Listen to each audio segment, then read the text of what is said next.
Quiet on the set. Here we go.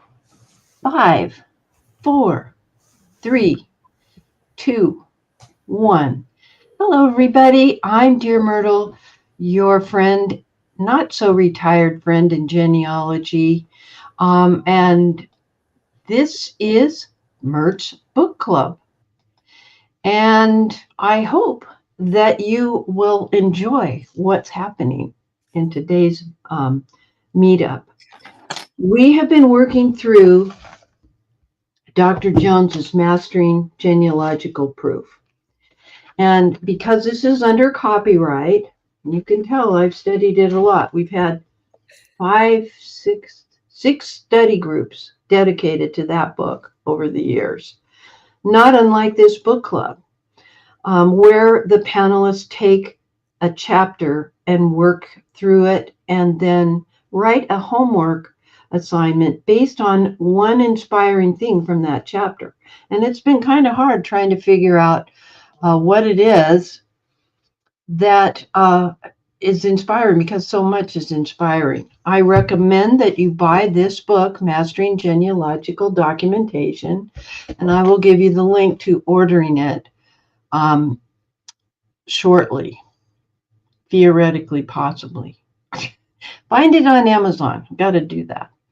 If somebody can look it up, it would make me very happy. Okay. Here's what we're doing today. First of all, I gave you the homework from last week, 2 weeks ago. Chapter 7 homework. Chapter 7 is called The Written Conclusion, where Dr. Jones is having us do a written report about one ancestral attribute, not a bio. One research question, and what is your thinking on that? Not a bio. Could be a research report that includes a research statement. And that's why, let me bring this up. That's why I'm reminding you, and those of you who are joining us that are new, let me pull this up, that a proof statement's pretty easy. Proof summary means there's more than one source of information, not just another document. Because of death records, information about the parents of somebody could be the same person who informed the newspaper for the obituary that so-and-so are the parents of somebody. And that's where you're summarizing. That's still one source. And a proof argument is where you've got some really sticky wickets that cannot be explained away.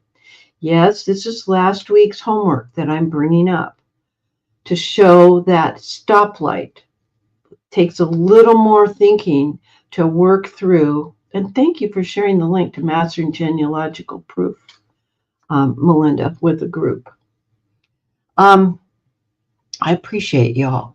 So this week, what I did, we actually, as we went through this, there were 15 pages of homework that people submitted.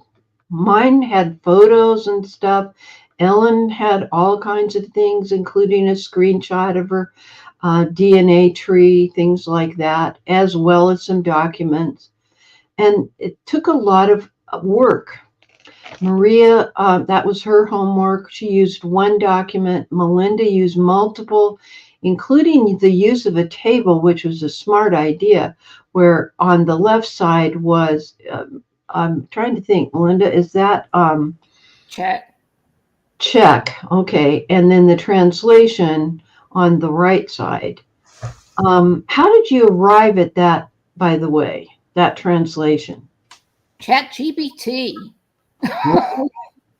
All right. It has gotten good, and I've gotten very good at knowing when it's trying to hiccup. But the other thing I did is all the registers have a distinct form, and so what I fed into ChatGPT before I did anything were the tops of the titles of the columns on the forms, because being an old parish church secretary, that's what you go by. Mm-hmm. And so I fed that information into ChatGPT first, And and it did the then job. and it helped do the job. And Yeah.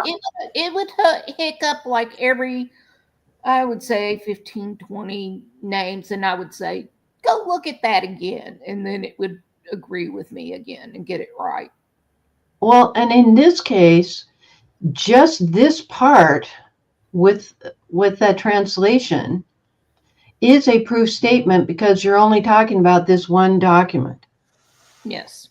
And yeah, I'm bringing this up again, I know, but I'm doing it for a reason. Here's what the method to my madness was. We went and looked at Elizabeth Shown Mill's research reports to herself. We went to Historic Pathways, and I challenged my my panelists here, to create their own letterhead, and that's why you're going to get their files individually, and to give themselves a research report. And when you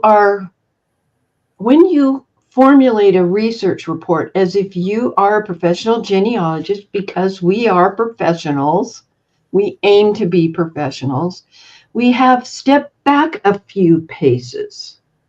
And we're looking objectively at things. And at least one person noticed this week, writing it up, that there was a glaring hole. There was a black hole in her research, which is exactly what we want to have happen when we compose a research report, and concluding what, correlating the information, analyzing the reliability of the informant, etc., on just one question or one characteristic, or what was his occupation, or because sometimes occupation is the only unique identifier for an individual historically. And we're all shaking our head yes, because we've had that in our own research.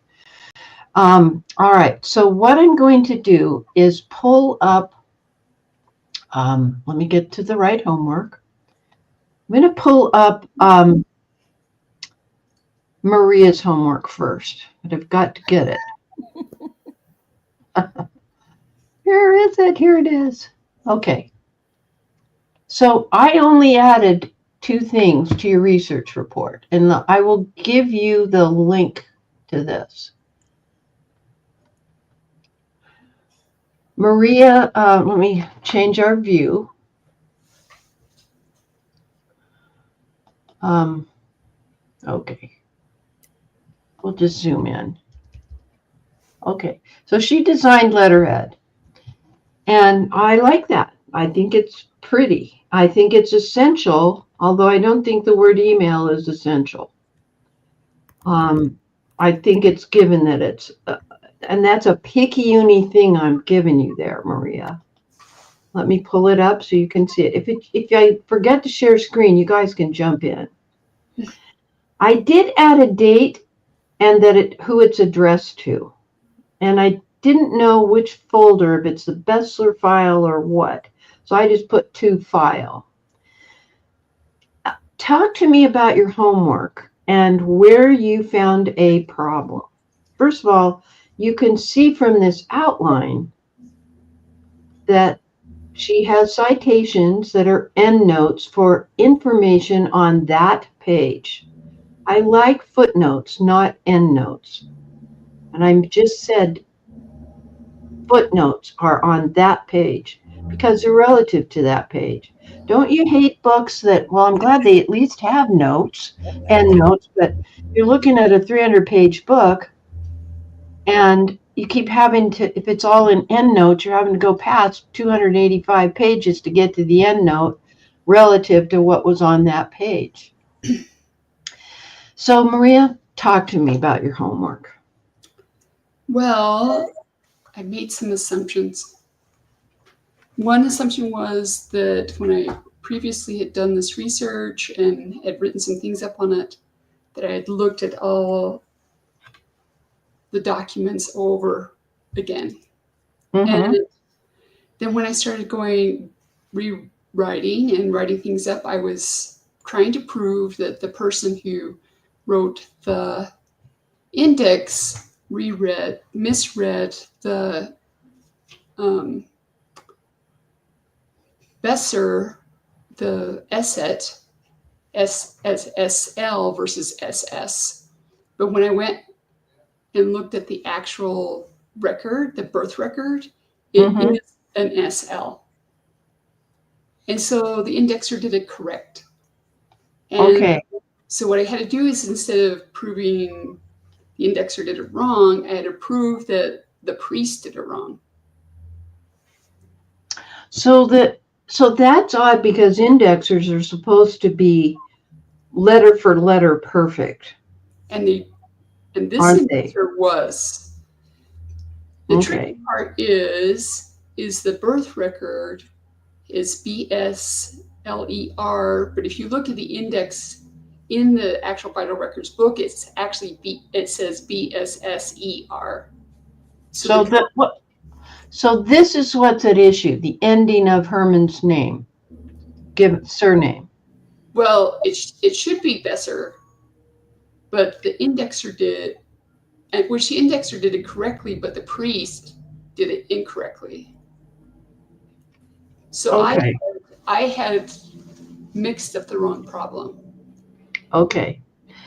So originally, so I had to rewrite my paper and bring in all, your fan group to prove that it's still the right guy. It's still the right guy. All right. So the indexer is the second. The original is what the priest wrote, and he spelled it incorrectly. He finished it off incorrectly for some reason. Right. And the indexer really overstepped. Did the indexer put in square brackets the correct spelling and leave Bessert the way the priest left it in the index? So the indexer did Bessler, which is what the priest wrote in the record. However, if you looked at the priest's index at the end of the file of the birth records, the priest wrote Besser, Besser. So the priest is conflicting himself. Okay. But so I assumed that the person that indexed it did it incorrectly. That was my fault. So there's a little challenge there. So yes, that's true. Sometimes you'll see this, like I was just working on something over at Hadi Trust on my Conrad Weiser, where at the beginning they mention him with the page number, and then you go to the page number and the name is spelled differently. And that's a kind of an index that's made by who's ever entering things in that court record. It was a probate. And that's different from somebody like in the late 20th or 21st century who's going back, looking at things and indexing them digitally or something like that, typing it up. And that's important to distinguish, because sometimes all we can see are those first few pages of an index. And over here, the pages are damaged where it's the full thing of my ancestor, the full document. It got damaged, or the bugs ate it, or water damage, or whatever.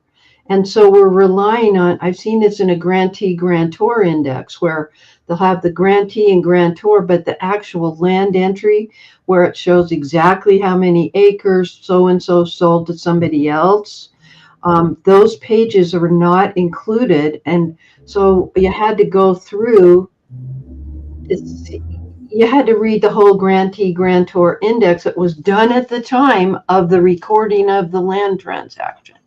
Yeah. Betty Lou says, I have a similar problem trying to determine if Barmesi is the same as Barmeti, same or different. It appears it is two different names. It's so hard to tell because, well, you're pretty used to your Italian research, Betty Lou. And I know that over in with Carol Petranik and her research and digitization that she does over there when she goes to spend the summer in Greece, that the for male and female it can be a different surname looking. Oh, and then yeah, you're adding this challenge that a TT and an SS can look similar. So you again have to get out of the index and into the whole record. And so, yeah, I made that, made one assumption and that was incorrect. And so then I had to go back and rewrite it and make it much bigger, which was fine. And I did that. But then as I was looking at my citations were based on the Polish archives 5 years ago, and they redid their whole outlook of their website, which is nice, it's more updated, but none of my citations work now. And I had to go back. So I redid one of my citations this morning, and because of the way they have it organized, it took me 25 minutes.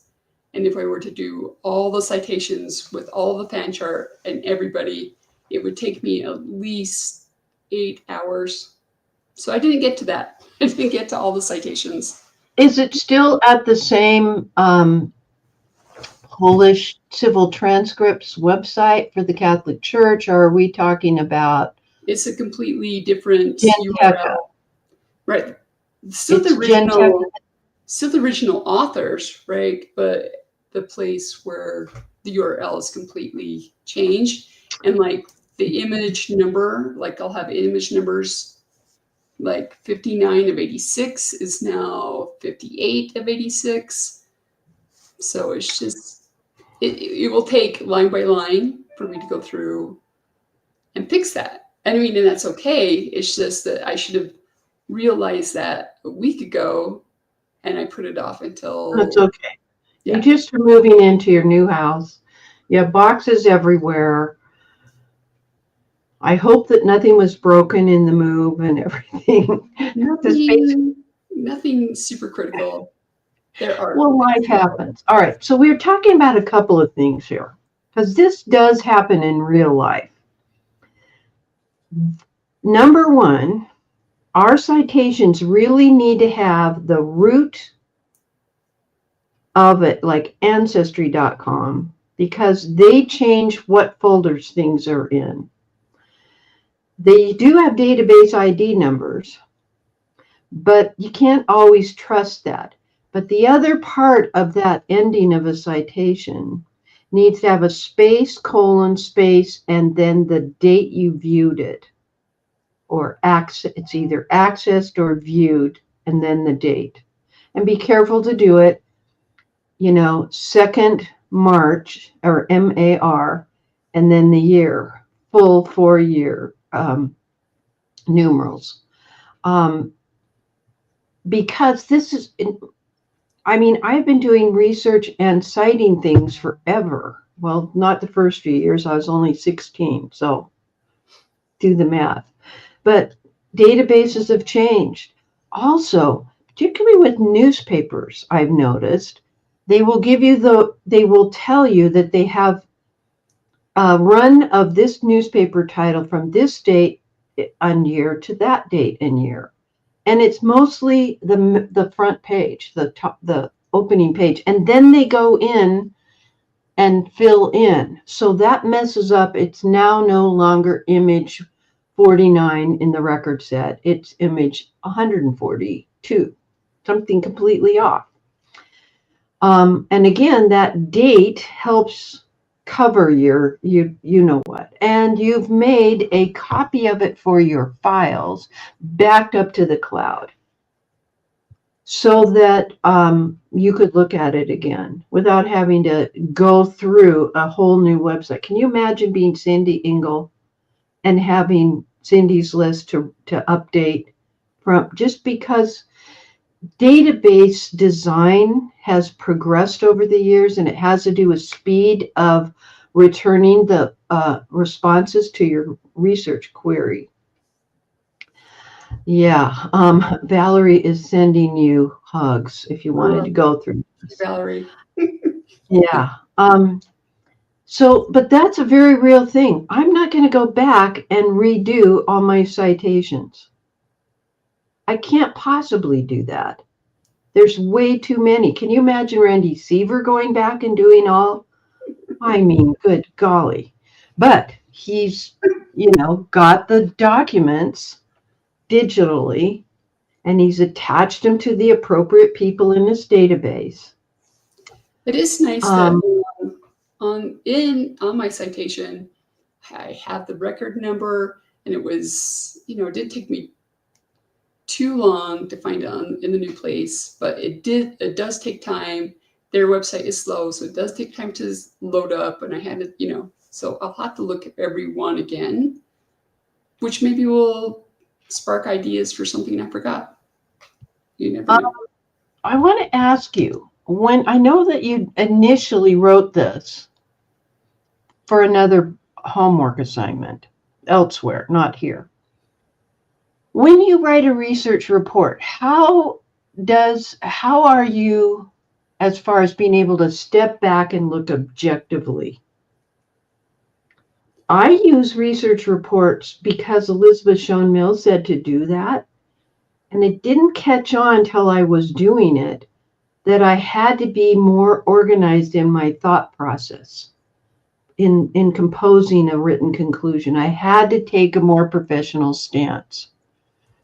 I think for me, the practice has definitely helped. And I remember, I think it was Elise that told us, or maybe it was somebody else, don't get too personal with it. You have to be professional, or else you're going to put everything in there that's near and dear to you, details that really don't matter. And so I think that was good for me to revisit this, because I did find when I first wrote this research, I was adding way too many personal things that were important to me and not important to the proof. So I think maturity helps you, and practice helps you kind of step away and say. Yes, and somewhere Dr. Jones says, we don't use the word I, and a research report doesn't say, first I did this, and then I did this, and then I did this. Yeah. It is doing as you've done here, where it said this online index conflicts. So up here, we know what our research objective is. And here's the background, so that we kind of know a little bit about location, that he was Lutheran, that the parents were Lutheran, and what time period we're talking about, and things along that line. We get oriented, so we know what continent we're talking about, and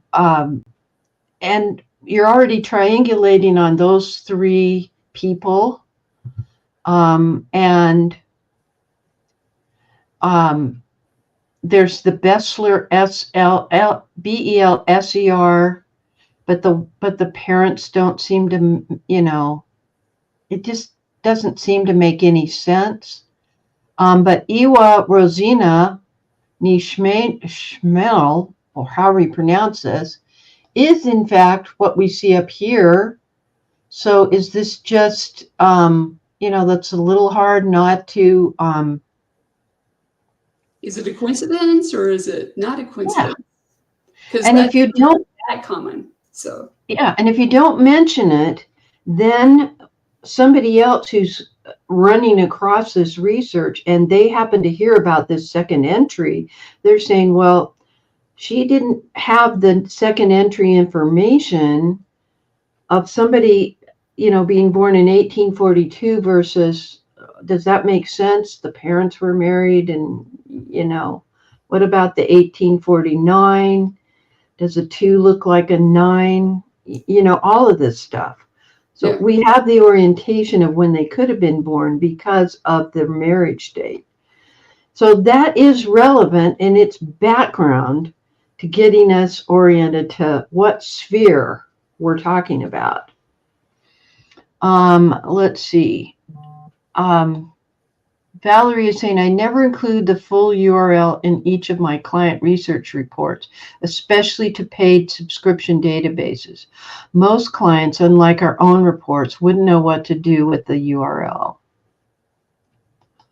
Yeah. And what we're doing is we're concentrating on the citations that our panelists are doing. And we're following basically an amalgamation between Dr. Jones and Elizabeth Shown Mills. Not so much Chicago Manual of Style, since that's the whole reason why Elizabeth wrote Evidence Explained, because it doesn't take into account who the informant is and the historical context. Historians have their concept of preponderance of evidence, whereas that is out of vogue when you consider, the obit, the death certificate, the funeral card.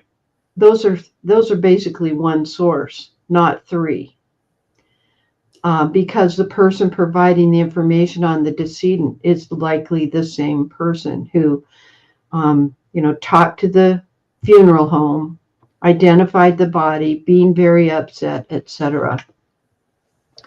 I'm sorry, go ahead.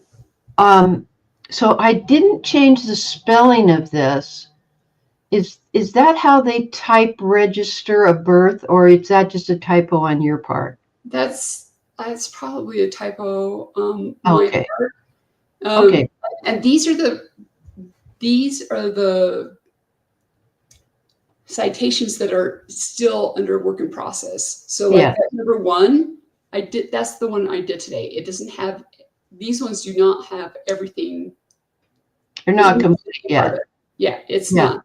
Those are not finished. Those are not. I just started taking out bad stuff, and yeah.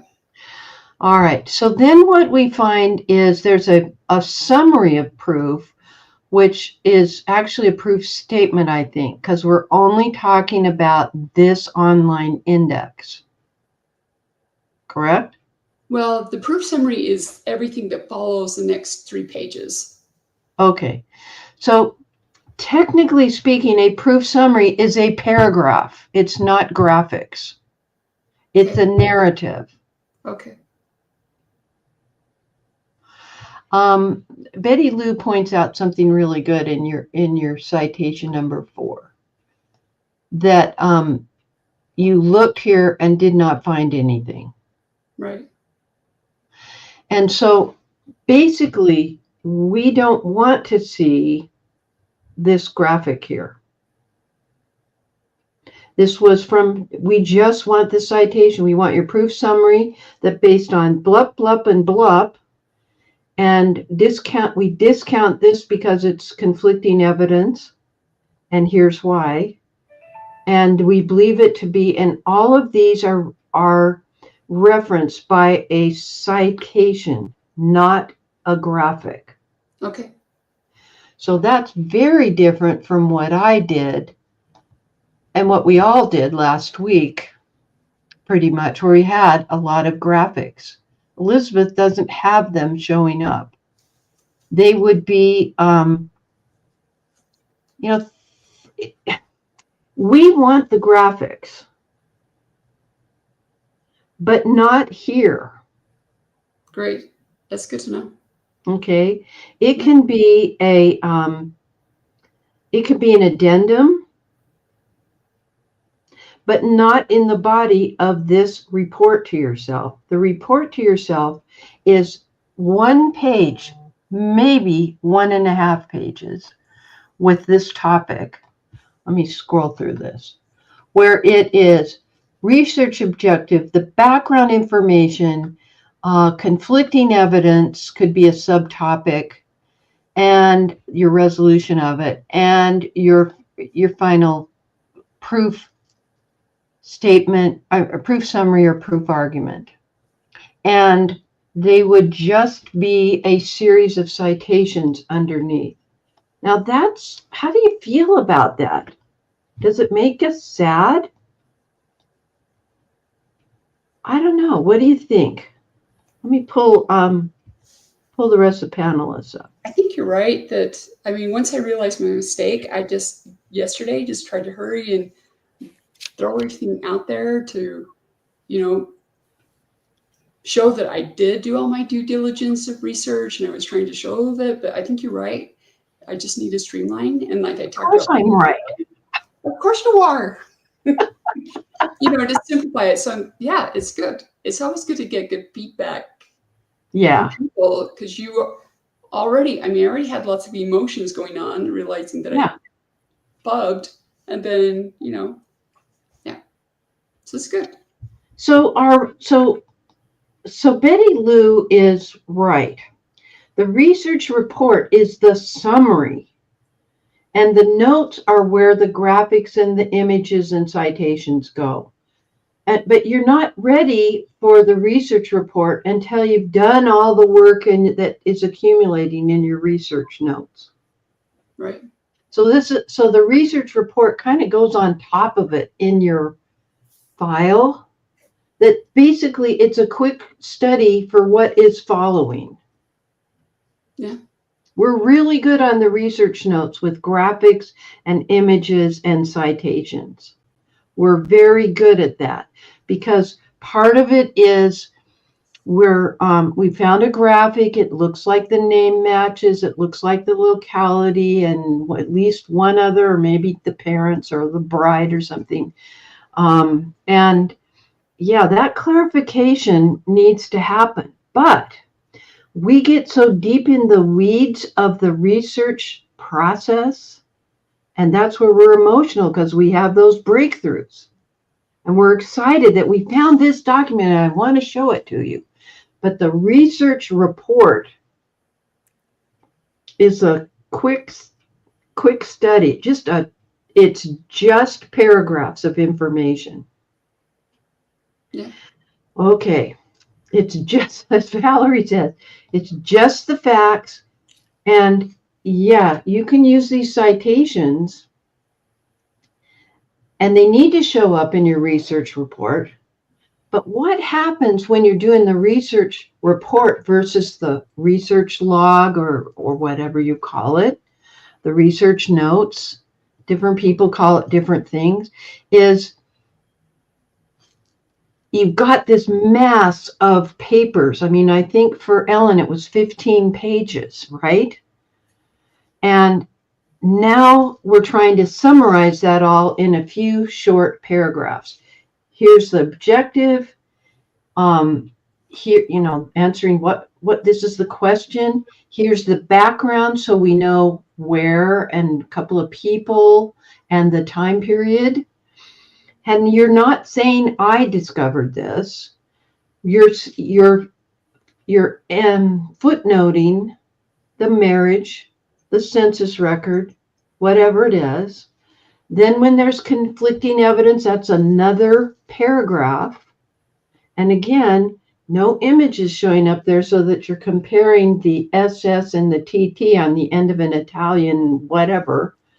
That was over there in your research notes or your research log.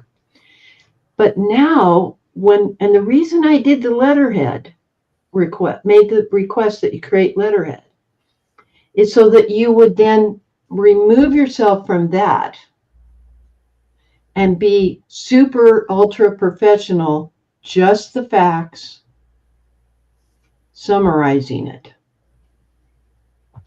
Okay. And I think that we're 99% of the way there. I really do. This is hard. And you've done a lot of work here.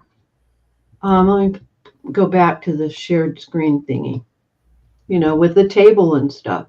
yeah, a table makes perfect sense. It was really hard for me to do this last night. I thought, oh dear, because I knew I had a problem with Denine's homework.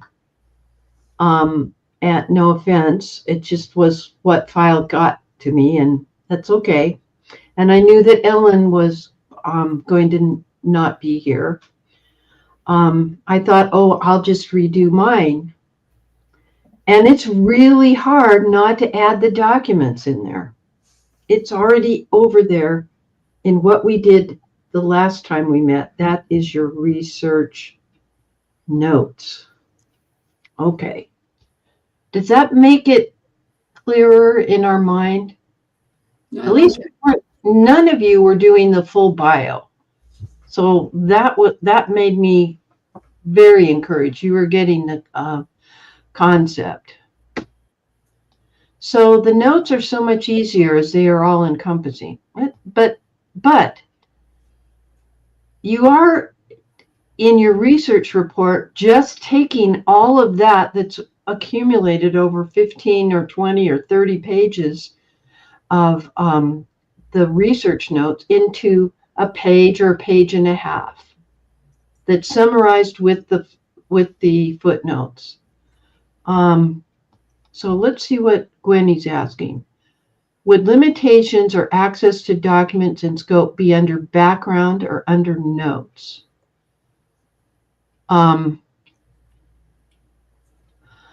So you need to tell me more what the scope or limitations are.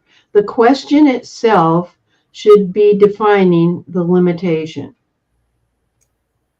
That we're only looking for a marriage. We're only looking for documentary evidence of parent-child relationship. Tell me what you mean by limitations, Gwenny. I'll look for your comments. I know it takes a bit to type it. So if we were going to do this again, let me just start a new document. We need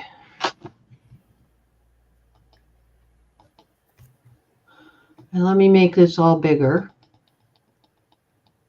We need who it's written to and the date, what our objective is, what our background information is, and I'm going to do a few other things here.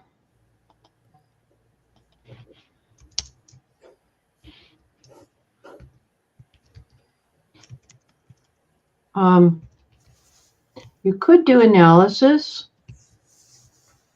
and correlation and the summary.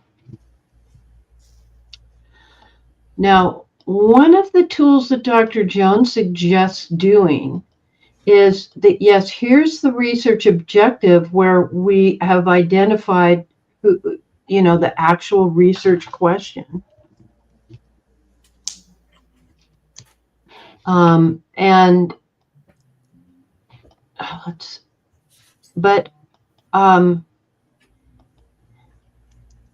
You might put a copy of the summary up here.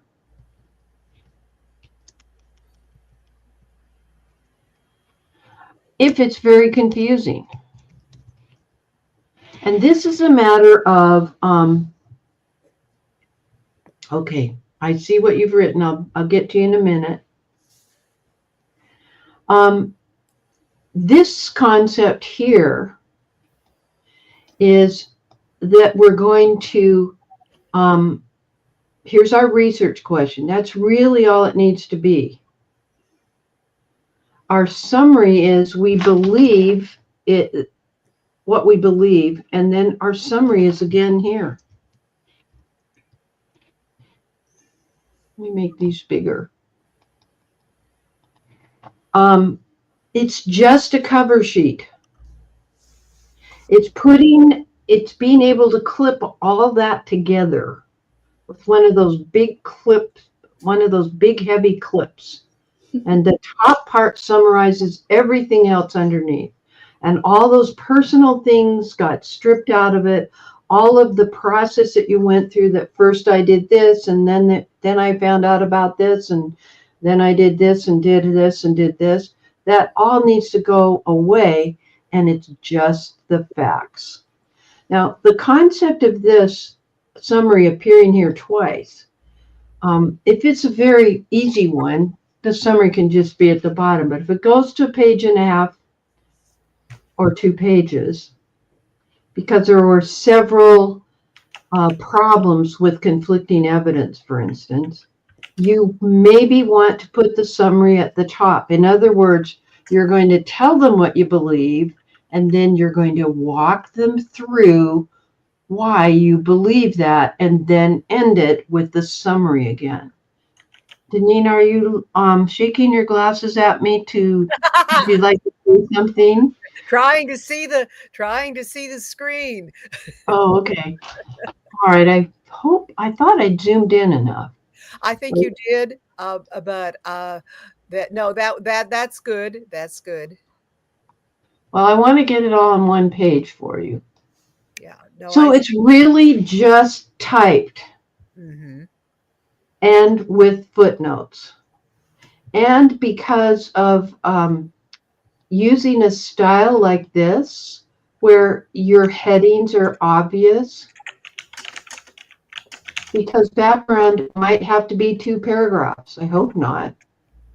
There's also one thing that's happening here is you need to put a space after your superscript for your footnote. But that's minor. That's picayune, and I don't need to be that way.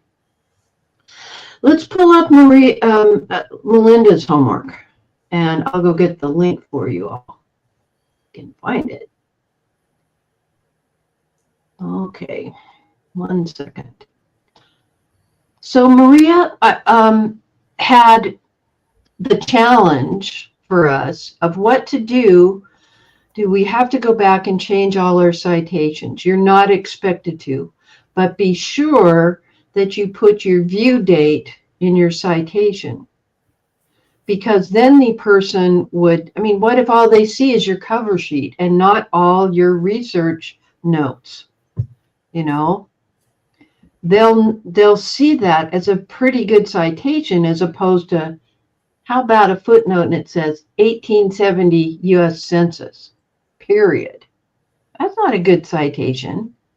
You want the first full note, the full citation. All right, let me go get the homework for Melinda. We're almost there. Okay, that's this one. And we have to share it with everybody.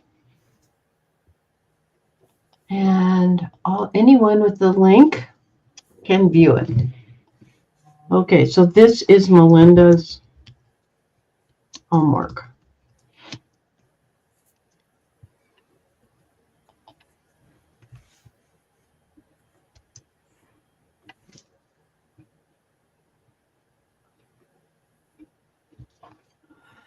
I think we need to use the same, it's not, so somebody is asking, can we just call it conclusion? You could, but if it's the same paragraph, it should be the same label.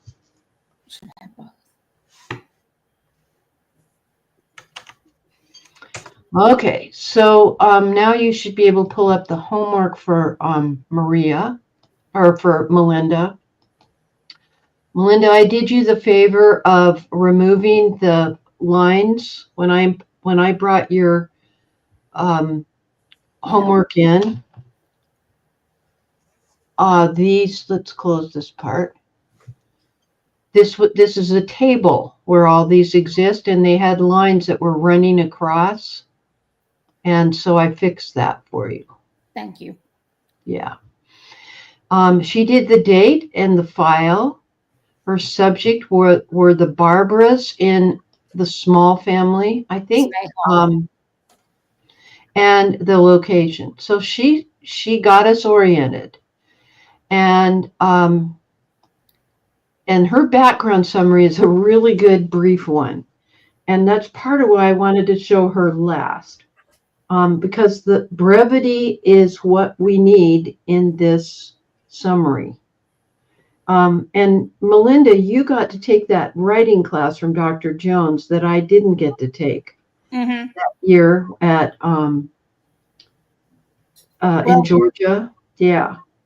There are two things about this report. This report is formatted like I was shown in ProGen. So it's being taken from Elizabeth Shown Mills' professional genealogy book, that exact format. Yes. So And the old one or the new one? The newer one. Okay. Is what we used. Okay. They're still the same format. Yeah. And I was not trying to do a proof argument. I was trying to do a proof summary, which makes it a little bit different. So what I ended up doing, and I've got the name of it. I pulled up my numbering genealogical book from the National Genealogical Society, which I will share the link to. But I was trying to do a Sosa Stradonate system numbering for this family. So I slightly modified it, but it basically, it's a pedigree file, but you can add a little bit more to it, but it's still all cited. Birth and deaths. All right. So what I did was I looked up the numbering your genealogy at NGS, the National Genealogical Society. And these are the authors.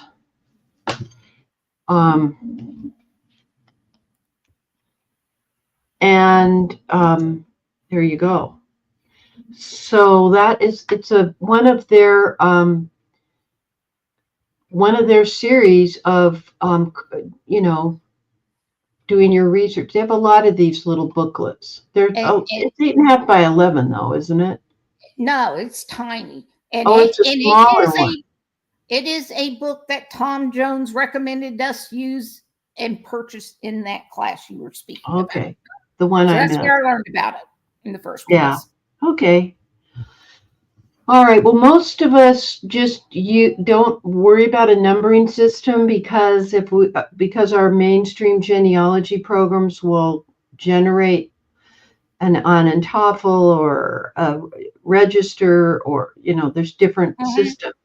But remember that Elizabeth and Tom don't use genealogy programs. So they're doing it the harder, old-fashioned way, but it also gives them more time to think. The other thing that it does and did is it was the first time I've actually used discursive notes in my footnotes. Oh, okay. And I think it was the very first time I've ever done that. Okay, well, that's good. All right, let me pull this up too.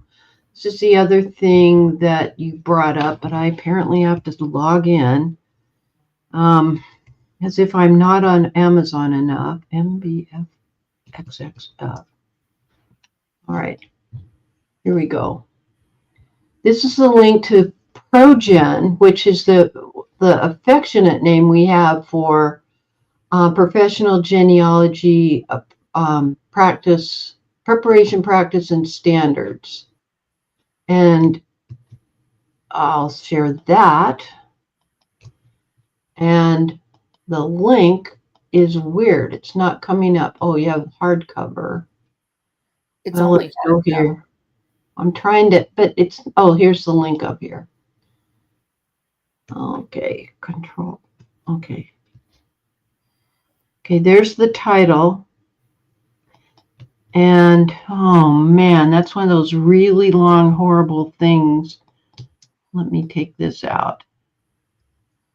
There you go. Make it easy for us. Yeah, where they add the question mark and then all this other stuff. And I always take that out. So that's what you're referring to. Yes. But the essential part of what we're looking at with your homework is that you have done the same thing with categorizing, and then by the use of indentation, it definitely sets apart the different categories that you're enumerating here.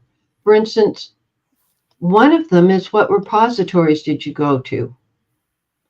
That may be useful if something is only available at one repository in manuscript format, unpublished manuscript. I started to do this same way, but I did not put in the places where, like, for instance, find a grave. There's no gravesite. The ashes were scattered, so there's not even a memorial.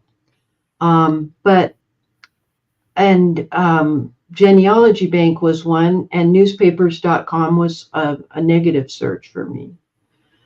But I did put specifically the Seattle Times and the Seattle Post-Intelligencer, so that at a glance, somebody could see where I went without having to read in the weeds of, in your case, 54 citations. All right. So she has a very lengthy, I mean, we can take out a few spaces, stuff like that. But not really. You need that space between.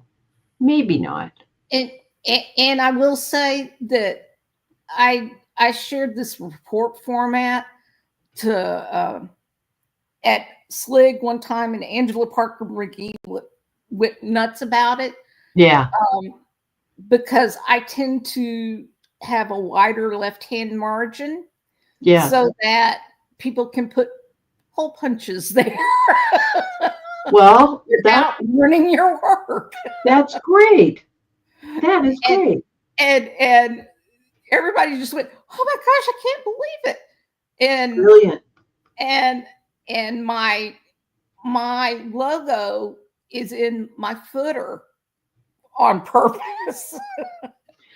I hear you. So the first page is always separate or different.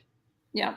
And then here we are on page 2, and we still have and this is part of why I wanted to see what you do with your letterhead, because you didn't have the constraints.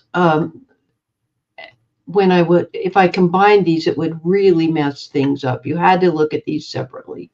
So up here in the header, you've got the surnames that you're dealing with and the date of this. Yeah. And sometimes people put that here's where you're showing your logo and everything. Yeah. Sometimes people put the version number and the date in the bottom, but that's an interesting thing that I hadn't done. But it's a very good idea. What was it that Valerie did that you're intrigued by, Maria? I'm sorry. She made a comment up earlier about the dash between dates should be an N dash. I didn't know that it was such a thing. No. Tom Jones, M dashes and N dashes. You get that talk when you take that class. Oh boy. And there is a difference. Yep, there is. And in the next book of our series that we're going to do, our next study group, there's a whole thing about that. Really? About dashes and if I flushed it. How to cite previously published materials, stuff like that. All right. So anything more we want to discuss about your homework? Because first, the two things that were fabulous about this homework was it forced me to go into the Czechoslovakian archives and actually get the birth records. I was going to get the birth records for Barbara, the Barbaras. And I All sat there three. and went, well, while I'm in, since I'm looking for this, I started looking, and the name is very unique, ZMRHAL, and it's Zermal and Barbara. And I came across a birth record for Marie, and then it dawned on me, oh, that's Mary, their first daughter. Oh, let me flip a few more pages. Oh, there's Joseph, their son. Flip through a few pages. There's Barbara. Okay, do I want to stop here? Oh, no, I don't. I want to keep looking. So I went through and found all the birth records for all the children. One of those being my great grandfather that we have been looking for since 1976. So you're glad I made you do this. Yes. But then on top of that, I wasn't liking having to use Find a Grave as a source for birth or record death information. So I emailed a second cousin and asked, hey, do you have any other birth information for your grandmother, Loretta, who is my grandfather's sister? Mm-hmm. And I got back day before yesterday, picked not only her delayed birth certificate, but I got pictures of the Smehal Bible that I have been asking for since 1986. And the writing in them is in Czech, which is so cool because I would have never seen that ever before. Yeah. And I could read it and I could understand it. You know, they say that when you're on an ancestry member tree working on a certain line, that they start giving you more prompts or suggestions on that part of your tree. But I swear that when we're working on certain surnames, after 30 some odd years or 40 some odd years, that sometimes the heavens open up and you find things like this. I mean, these were big, big breakthroughs. Mm-hmm. And is this on your mom's side? Yes. So you can tell her.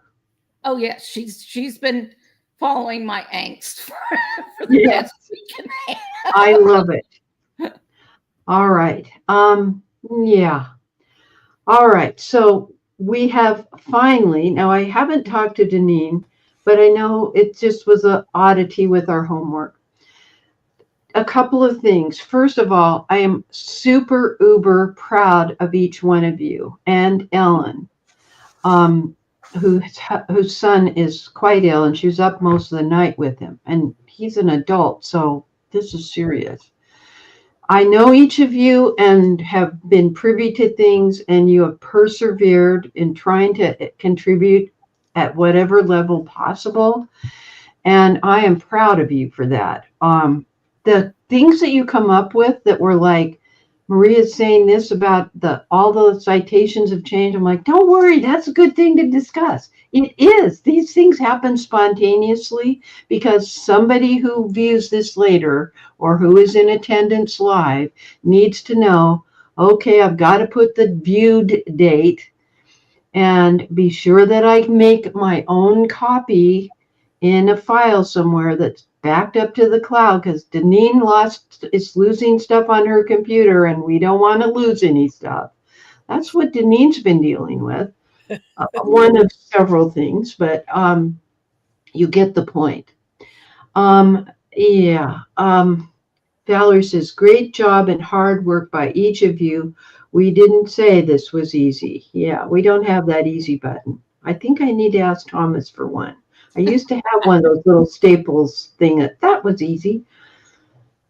Anyway, okay, going forward, I would like to take an extra week off.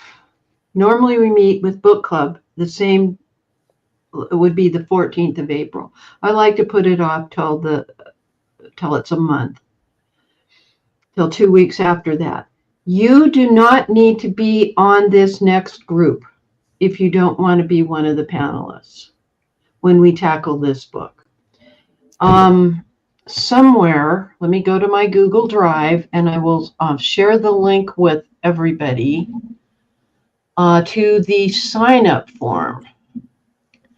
My Drive. Well, I'll just have to share it tomorrow. We just need 2 or 3 people at a time to show up. You can see that we could talk for hours. We used to do these in 90-minute segments, and boy, were we exhausted by the end of it. This is exhausting enough for me. So tomorrow, I'm going to do 2 things. I'm going to explain what's happening with Substack and my Dear Myrtle group on Facebook. Facebook's not going away, but most of my work will be on Substack from now on because it's not censored. When I send something out, you will each get it. Somehow I've got to get 6,700 people over there. I don't know that that's possible, but we'll see. The other thing that I will do is send out the link calling for panelists to do exactly what Maria and Melinda and Deneen and Ellen have been doing, just as we've done previously in study groups using this. It's to encourage people to buy the book and get to the other things in each chapter that Dr. Jones discusses. He is happy. The National Genealogical Society is happy because more and more of these books are being sold. But we are observing copyright by not using his specific homework examples. And nothing really left to say except thank you. You provided such rich content, and yet you would. Okay, that's telling me time's up, Myrt. You provided such rich content, yet you'd write to me and say, I can't do this, and this is a problem. I'm like, great, that's a problem we need to discuss.